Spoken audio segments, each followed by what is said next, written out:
नमस्कार प्यारे साथियों, मैं आपका साथी श्रवण बेनीवाल आप सभी का मैथ भाई एस बेनीवाल यूट्यूब चैनल पर स्वागत एवं अभिनंदन। आज साथियों मैं 10th के हाफ ईयरली एग्जाम के मैथमेटिक्स पेपर को सॉल्व कराने जा रहा हूं, तो ध्यान से आप सॉल्यूशन को देखिए। देखने के बाद में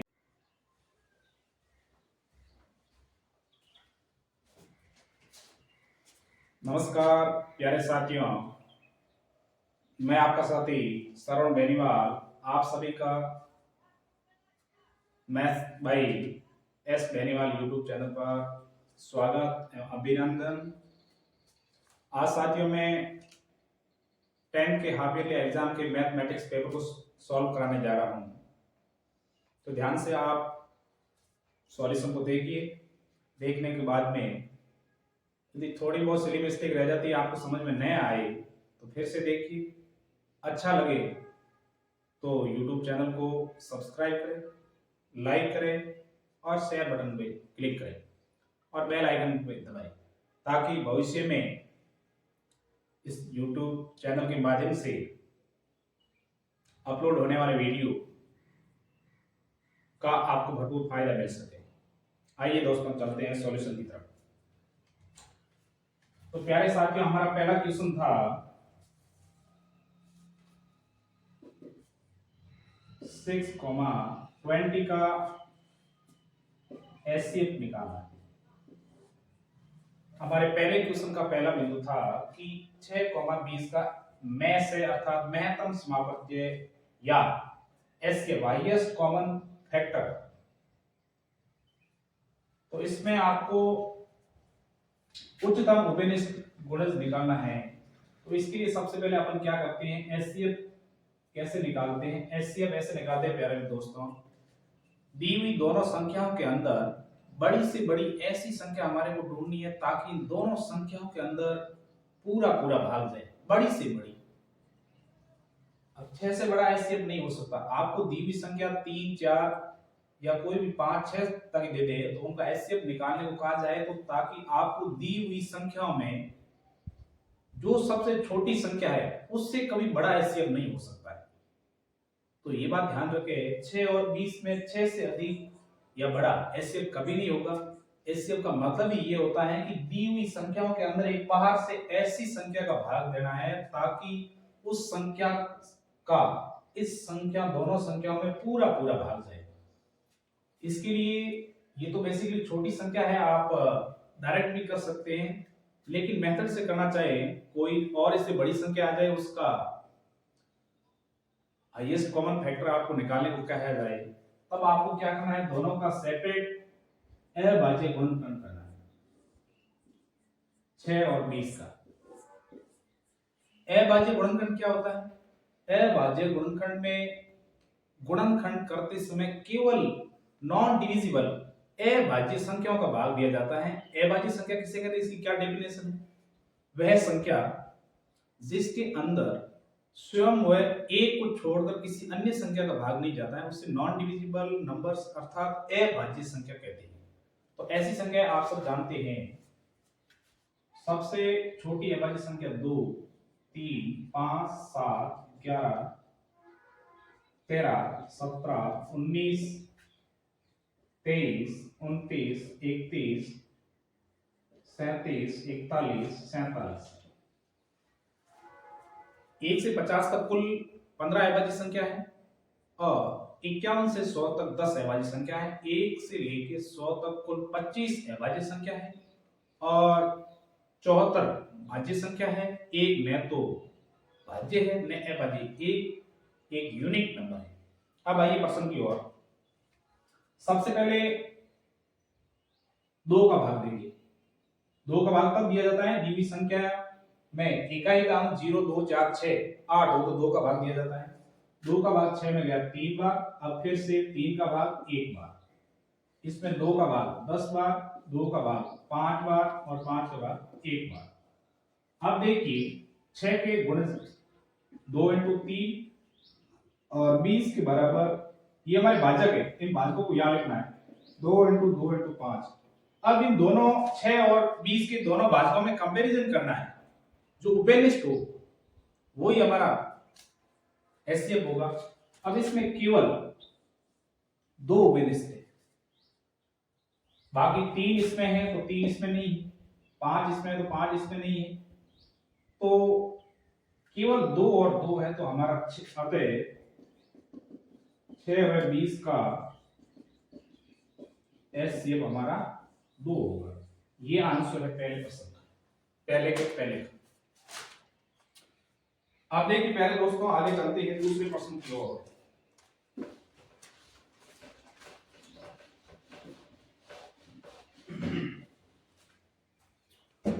अब प्यारे दोस्तों, दूसरा प्रश्न है कि निम्न में से कौन सी अपरिमेय संख्या है? अपरिमेय संख्या।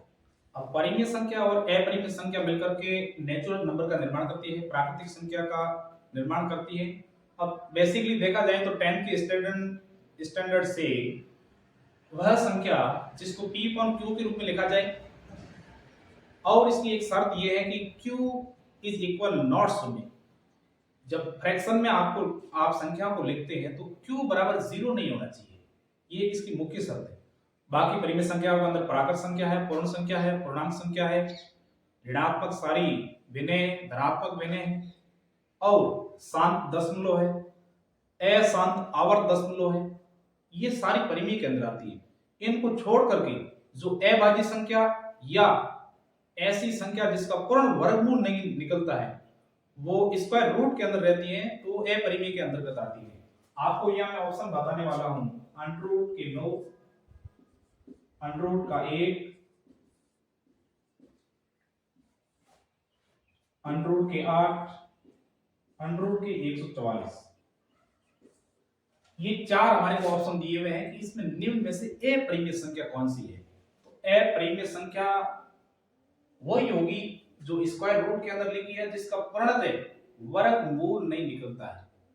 1 का वर्गमूल 1 आ गया, 9 का वर्गमूल 3 आ गया और 144 का वर्गमूल 12 आ गया। अब 8 किसी संख्या का वर्ग नहीं होता है, तो 8 का पूर्णतः वर्गमूल निकलना इम्पॉसिबल है, इसलिए ये हमारी अपरिमेय संख्या है। क्योंकि 8 को आप स्क्वायर रूट के अंदर 4 × 2 लिख सकते हैं। अब 4 का स्क्वायर रूट निकलेगा तो 2 आ जाएगा बाहर, और स्क्वायर रूट के अंदर रहेगा 2, और 2 एक अभाज्य संख्या है। अभाज्य संख्या का वर्गमूल निकालते हैं तो अपरिमेय के अंदर काउंट होती है। और अपरिमेय संख्या को किसी भाज्य संख्याओं के अंदर भी यदि हम गुणनफल निकाले तो भी वो अभाज्य होगी और अपरिमेय के अंदर काउंट होगी। तो इसलिए हमारी कहने का मतलब सीधा सा मतलब ये है कि √8 का पूर्णतः पूर्ण वर्गमूल नहीं निकलता है, इसलिए ये अपरिमेय। Option number C.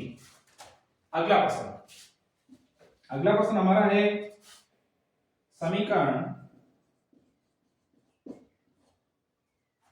x - y is equal to x and y is equal 4 को हल करने पर x का मान निकालिए। इनको क्या करना है, x - y = 2, x + y = 4। ये हमारे को इसको समीकरण नंबर 1 मान सकते हैं, समीकरण नंबर 2। अब इसमें ये कहा जा रहा है कि x का मान निकालिए, x की वैल्यू निकालनी है। x एक अननोन नंबर 84 है, इसका मान निकालना अज्ञात राशि। तो इसके लिए हमने पढ़ा है लेसन नंबर 4 के अंदर, द्विघात समीकरण के अंदर, जब आपको दो चर राशि दे दी जाती है, उसके सामने यदि c का मान दे दिया जाता है तो आपके पास विलोपन विधि रहती है, प्रतिस्थापन विधि रहती है और वजन गुणन विधि रहती है। इसको हम विलोपन विधि से करते हैं। तो सीधा सा समीकरण 1 और 2 को हमने जोड़ दिया, तो ये माइनस का ये प्लस का कट, x और x हो गए 2x बराबर 4 और 2 6। अब हमारे को केवल x का मान ज्ञात करना है, तो x के साथ में 2 मल्टीप्लाई में है, तो यहां जब बराबर के चिन्ह से लेफ्ट साइड में कोई भी संख्या मल्टीप्लाई में होती है तो सामने भेज दी, डिवाइड में चली जाती है। यहां पर डिवाइड में होती है तो समता के चिन्ह से सामने भेज दे, गुणनफल में चली जाती है, या यदि प्लस में है तो समता के चिन्ह से सामने जाते ही माइनस में, यदि बराबर के चिन्ह से पहले या माइनस में है तो सामने जाते ही प्लस में हो जाती है। ये सेम कंडीशन भी इसी तरफ रहती है, यहां भेजोगे तो भी यहां से जो नियम लागू हुए वही होने वाले। तो यहां x के साथ में 2 मल्टीप्लाई में, तो x बराबर 6/2 बराबर 3 हमारा x का मान आ गया।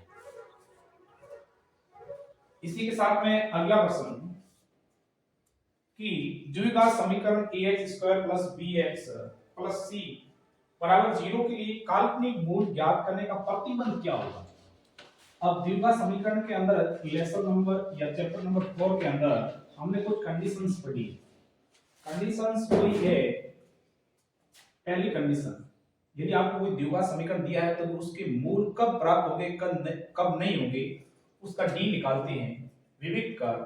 उसके नियम यही है कि ax यदि b² - 4ac आप निकालोगे विवेक कर, उसका मान यदि छोटा है 0 से तो इसके प्रतिबंध रहेगा, कोई हल नहीं होगा।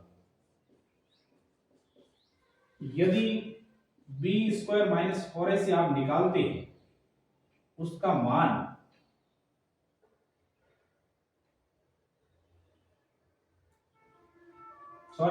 ये 0 से बड़ा है, ये 0 से ग्रेटर देन बताया गया है। जब 0 से बड़ा होता है तब तो हल होता है, लेकिन जब लेस देन आ जाए या 0 से 0 ये लेस देन, मतलब इसका मतलब ये है कि b² - 4ac का जो आप मान निकालोगे तो 0 से छोटा आ रहा है तब कोई हल नहीं होगा। यदि ऐसी कंडीशन आ जाए कि b² - 4ac का जो मान आएगा उसके बराबर 0 आएगा, जो ये मान आएगा और इधर वाला 0 ये आपस में बराबर है, जब मान 0 आ जाए, इसको हल करने के बाद में मान 0 आ जाए तो भी हमारा हल होगा। इसमें पूछा है, प्रश्न के अंदर ये पूछा है कि द्विघात समीकरण ax² + bx + c बराबर 0 के लिए काल्पनिक मूल ज्ञात करने के लिए प्रतिबंधित क्या रहेगा। प्रतिबंधित ये रहेगा, जब 0 से भी मान यदि हमारा b² - 4ac का मान छोटा आ रहा है तो कोई हल नहीं होगा, इस पर प्रतिबंध रहेगा। Option number C right answer इस प्रश्न के लिहाज से। बाकी मैंने तो यहां बी पर इसको प्रेफरेंस दिया है। अगला प्रश्न, अगले आपको प्रश्न की ओर ध्यान देंगे।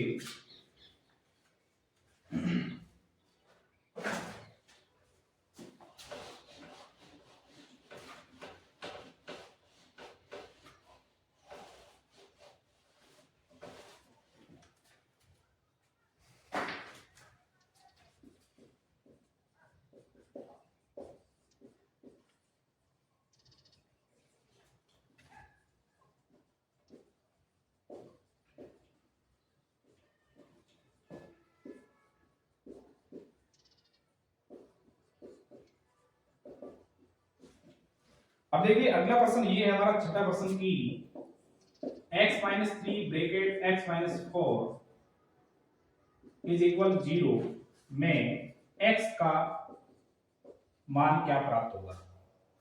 तो इसके लिए सीधा सा है, दोनों के बराबर 0 है तो यहां पर x - 3 बराबर 0 तो x बराबर हो जाएगा 3, इसमें x - 4 बराबर 0 तो x बराबर 4, तो x के मान हो जाएंगे 3, 4, दो मान प्राप्त हो रहे हैं। ये हमारे मूल भी माना जाए, द्विघात समीकरण को हल के अंतिम फॉर्मेट आपको पूछा है।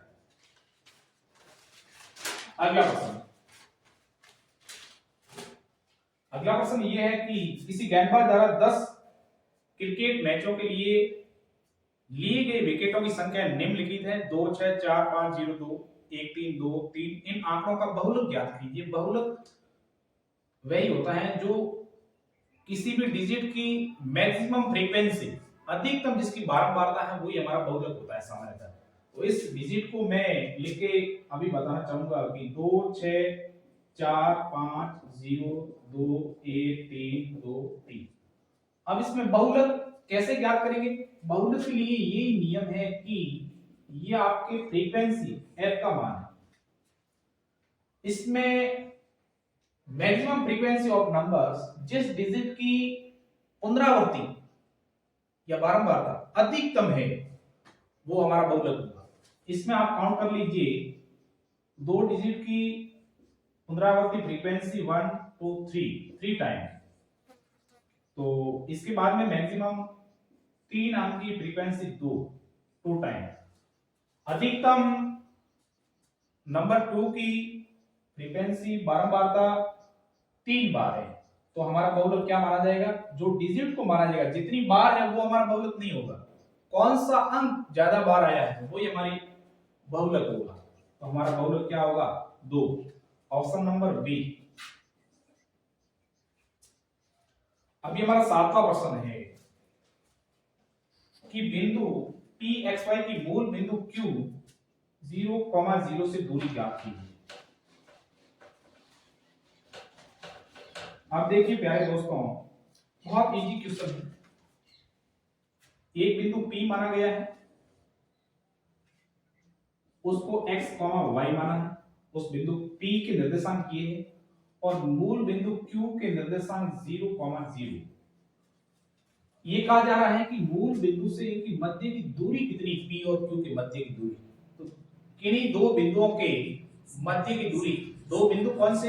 x1 x2 y1 y2, इन दोनों बिंदुओं के मध्य की दूरी निकालने के लिए सूत्र हमारे पास है स्क्वायर रूट के अंदर x2 माइनस x1 का whole square plus y2 minus y1 का होल स्क्वायर। तो यहां पर ये हमारे x1 का मान है, ये y1 का मान है, ये x2 का है, ये y2 का है। अब देखिए x2 हमारे पास 0 माइनस x1 का मान कितना है? x का होल स्क्वायर प्लस y2 हमारे पास 0 है माइनस y1 का मान है y का होल स्क्वायर। अब देखिए 0 में से x को निकालेंगे तो क्या? माइनस का x रहेगा, माइनस के x का स्क्वायर प्लस माइनस के y का स्क्वायर। अब देखिए जब माइनस की संख्या होती है, कोई याचर राशि होती है, उसके ऊपर यदि घात सम होती है तो अंदर का ऋणात्मक चिन्ह है, 2 बार मल्टीप्लाई होके या सम घात 4 भी हो जाए तो प्लस हो जाता है। घात 2 है तभी, यदि यहाँ घात 3 होती तो ये प्लस नहीं होता, माइनस ही रहता। विषम घात होने पर ये ऋणात्मक चिन्ह ही रहता है, यदि भले 99 बार हो जाए, 101 बार हो जाए, तो यहाँ पर हो जाएगा माइनस का x का स्क्वायर करेंगे तो अंडर के अंदर x square plus y square. ये हमारा आंसर होगा, option number B is correct answer. अगला प्रश्न,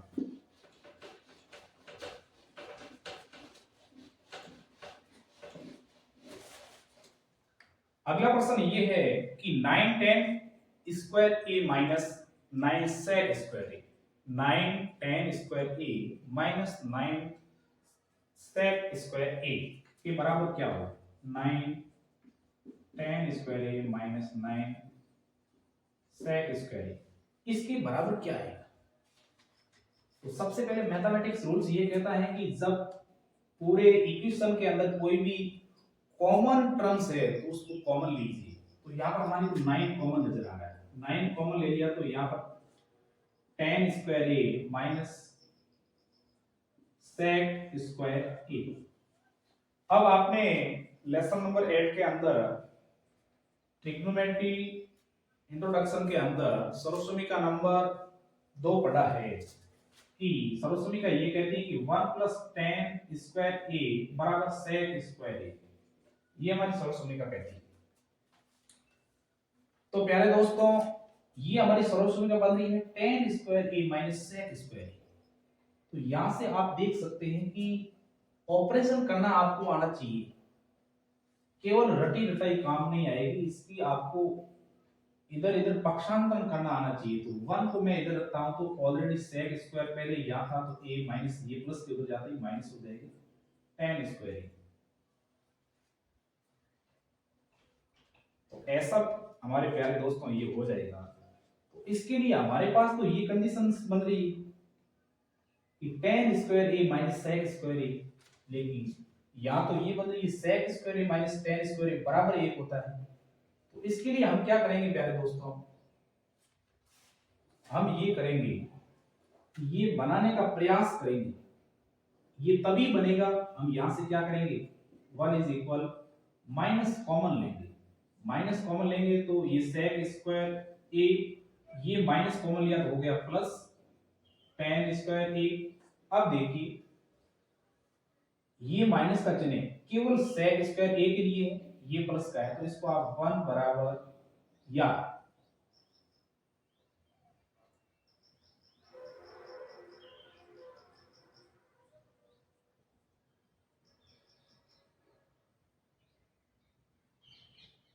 ये ऋणात्मक चिन्ह है, ये अब कहां आ जाएगा, इसकी जगह, तो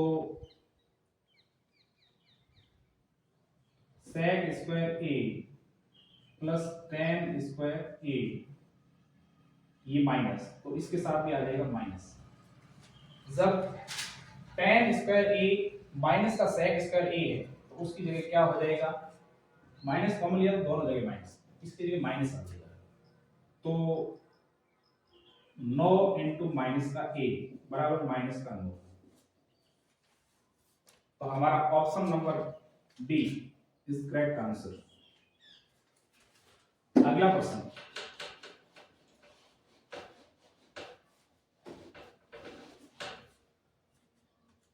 अगले प्रश्न की ओर चलते हैं कि द्विघात सूत्र लिखिए। द्विघात सूत्र लिखने के लिए आपको क्या करना है, द्विघात का व्यापक रूप आप लिखे तो ax square plus bx plus c बराबर 0 है, और इसके लिए c घातांकीय सूत्र लिखना चाहिए तो माइनस का b plus minus under root b square minus 4ac upon 2 है। अब देखिए एक इसमें डेफिनेशन पूछी है, रिक्त स्थान दिया है कि वृत्त के दो बिंदुओं पर प्रतिच्छेद करने वाली रेखा को क्या कहते हैं, छेदक रेखा कहते हैं। अब अगला प्रश्न मैं लूंगा, उसकी मूल ज्ञात करना अर्थात शून्य ज्ञात करने हमारे को। तो इसके लिए समीकरण हमारे को दिया हुआ है कि x square minus 3x minus 10 बराबर 0 के लिए मूल निकालना है। क्वेश्चन नंबर 3 अति लघुरात्मक प्रश्न है। इसके लिए आपको क्या करना होगा, इस प्रश्न को हल करने के लिए हमारे पास दो मेथड है, एक तो सीधी धाराचार्य फॉर्मूले से और एक बेसिकली द्विघात व्यापक रूप आप देखें बाह्य पदों का। अब हमारे को इन के 3 माइनस के 3x के ऐसे दो टुकड़े करने हैं कि उन टुकड़ों का गुणा करने पर तो माइनस के 10x स्क्वायर आना चाहिए और जोड़ने पर माइनस के 3x आना चाहिए।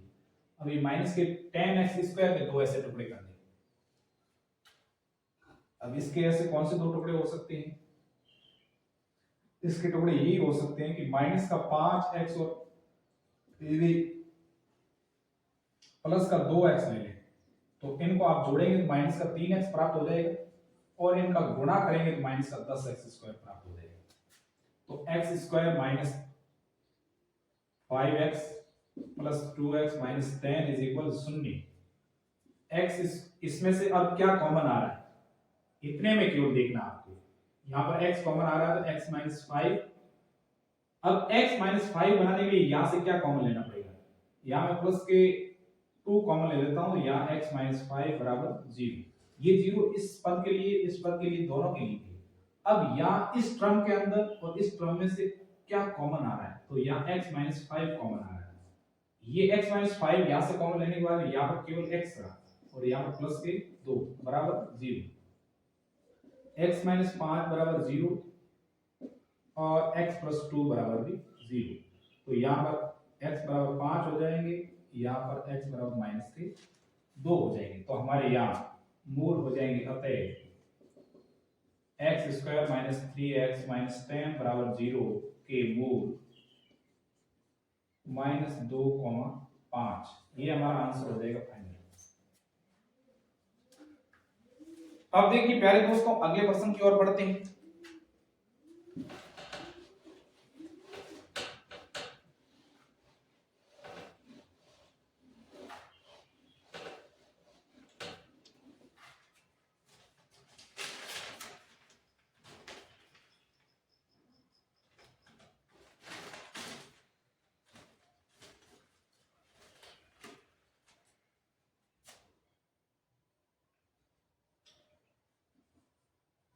स्क्वायर रूट के अंदर हमारे को दे रखा है कि 1 प्लस साइन ए अपॉन 1 माइनस साइन ए। जो कल की वीडियो में हमने ये क्वेश्चन हल कराया था और आज के पेपर में देखने को मिला। वेरी वेरी इंपॉर्टेंट क्वेश्चन है बोर्ड के एग्जाम के पॉइंट ऑफ व्यू से। इसके बराबर हमारे को प्रूव करना है कि सेक ए प्लस टेन, ये हमारी right side, left right hand side, ये हमारी लेफ्ट हैंड साइड है। अब इसको हम हल करेंगे।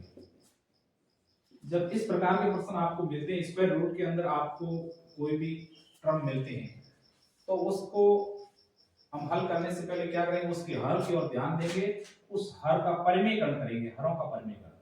तो 1 प्लस साइन ए अपॉन 1 माइनस साइन ए, इसके विपरीत चिन्ह से, या माइनस का है तो इस या प्लस के चिन्ह से 1 प्लस साइन ए अपॉन 1 प्लस साइन। अब यहां पर हमारे प्यारे दोस्तों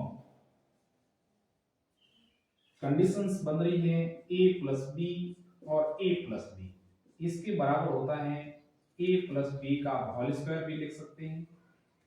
इस प्रकार की हमारे को फॉर्मेट दिया हुआ है, ऊपर स्क्वायर रूट लगा है, तो हम क्या करेंगे, a प्लस बी का होल स्क्वायर भी लिख सकते हैं। या तो आप a प्लस बी का होल स्क्वायर इसको कहो, या a प्लस बी दो बार लिख सकते हैं। तो इसको मैं, ये समान संख्या है, अब देखिए इसको मैं लिखूंगा 1 प्लस साइन ए का होल स्क्वायर बट्टे, ये हमारा a माइनस बी है और a प्लस बी है। जब a माइनस बी होता है और a प्लस बी होता है, उसके बराबर होता है a square minus B square. तो यहाँ पर हमारे पास a की जगह है a का स्क्वायर 1 होता है, माइनस b स्क्वायर मतलब साइन स्क्वायर a। अब देखिए सर्वसमीकरण का नंबर फर्स्ट के अंदर आपने पढ़ा है कि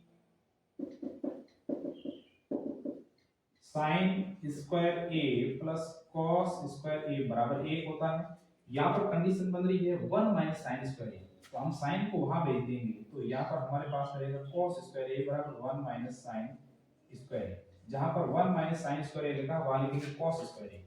तो इसको मैं आगे भी कंटिन्यू करते हुए यहाँ पर लिख रहा हूँ, स्क्वायर रूट के अंदर 1 प्लस साइन ए का होल स्क्वायर बट्टे cos स्क्वायर ए। अब देखिए प्यारे दोस्तों, इस स्क्वायर से 1 प्लस साइन ए का ऊपर का स्क्वायर रूट हट जाएगा। क्यों हट जाएगा? क्योंकि मैं अभी यहां हल करके बता देता हूं आपको। 1 प्लस साइन ए का होल स्क्वायर, इस जो स्क्वायर रूट है इसका मान होता है 1/2, ये 1/2 ले लिया, बट्टे cos स्क्वायर ए इंटू 1/2। अब 2 से 2 क्या हो गए, कैंसिल हो गए, इस 2 से 2 भी क्या हो, कैंसिल हो गए। अब 1 के नीचे भी क्या है, cos ए, तो 1 अपॉन cos ए प्लस sin ए बटे cos ए। 1 अपॉन cos ए क्या होता है, sec ए, और sin ए अपॉन cos ए बराबर tan ए। ये हमारा हल हो गया। Left hand side is equal right hand side, answer हो। इसके बाद में हम अगले प्रश्न को हल करने की कोशिश करेंगे, जो प्रूफ करने के लिए इसमें दिया हुआ है।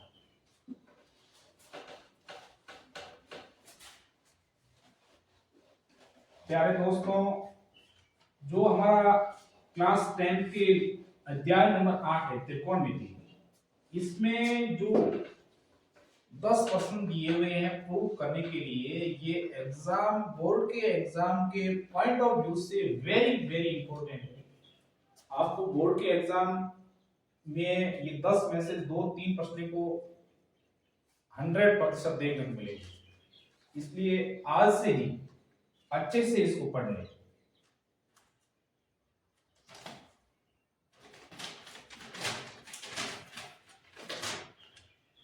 अब देखिए प्यारे दोस्तों, एक हमारे को सूत्र पूछा है कि तृतीय खंड का क्षेत्रफल ज्ञात करना है, और आपको त्रिज्या दी हुई है।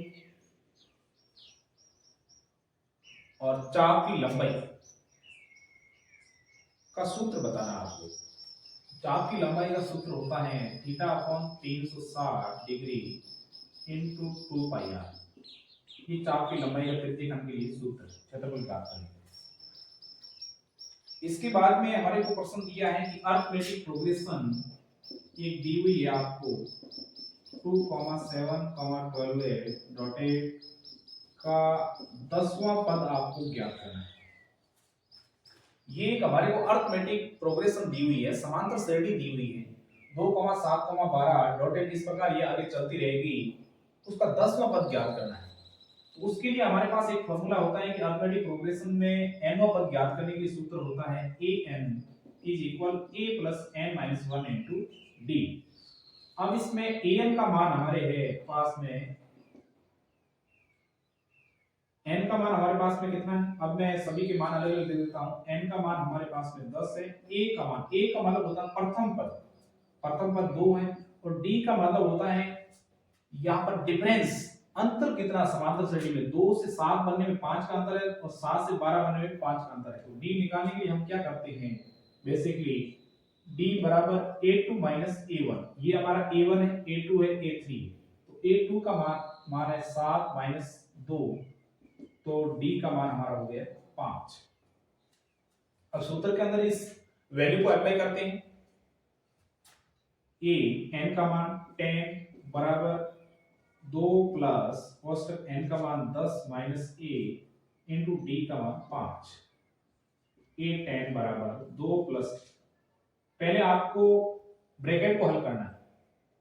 10 में से 1 निकाला 9 की मल्टीप्लाई 5 के साथ कर दी 45। a 10 बराबर 47। इस अर्थमेटिक प्रोग्रेशन का 10वां पद हमारा 47 होगा। 47 करेक्ट आंसर।